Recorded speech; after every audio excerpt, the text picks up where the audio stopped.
Are in the spotlight over last night's win. Some of the players are also getting attention over what they did on the field before the game.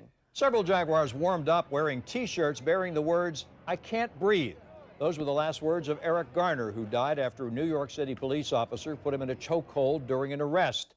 A grand jury decision cleared the officer involved of any crime in Garner's death, sparking protests in New York and around the country. Among those who joined in the protests is Jacksonville's Ron Davis. He spoke today with Channel 4's Kamasi Aaron, who's joining us live from the stadium. Kamasi?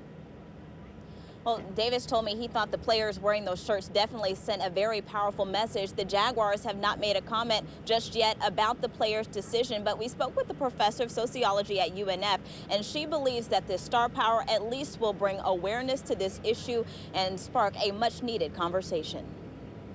Any other time, you might not notice what Jaguar players wear for warm-ups. But for Thursday night's nationally televised game against the Tennessee Titans at Everbank Field, the country did. 5 players, receiver Cecil Shorts, Marquise Lee, Ace Sanders, Allen Hurns, and defensive end Ryan Davis all wore shirts with 3 words, "I can't breathe."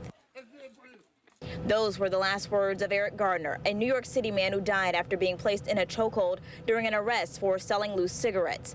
A grand jury decided not to indict the officer. Taking a silent stand, these 5 Jaguar players joined LeBron James, Kobe Bryant, members of the Georgetown University basketball team, and other athletes who wore these shirts as thousands of people protest around the country. So how was the march?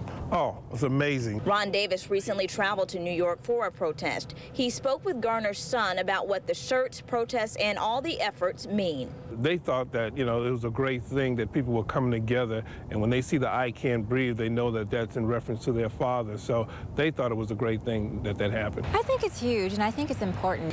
Dr. Jeffrey Ann Wilder, associate professor of sociology at UNF, says although the players' move was silent, it was strategic and impactful. And to have celebrities, people who have celebrity status, to come out, in a very sort of subtle way to express their concern and, sort of polite activism, if you will, I think it's important and definitely makes a statement. As for how the statement is received, Dr. Wilder says it's mixed depending on how people feel about the issue. If it were breast cancer awareness or leukemia or even ALS, I think those aren't racially charged or very controversial types of issues. This, however, is.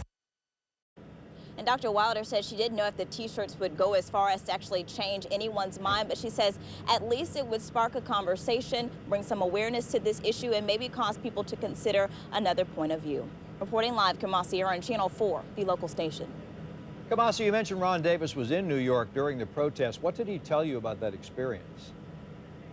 Well, he told me it was a great experience for him for several reasons, just because there were thousands of people all coming together from different backgrounds, and this was a peaceful protest, he said, that was coordinated with the police. So just very peaceful, great for him to see a lot of people coming together on this issue. So that's why he said he really resonated with what the Jaguar players did here yesterday. Tom.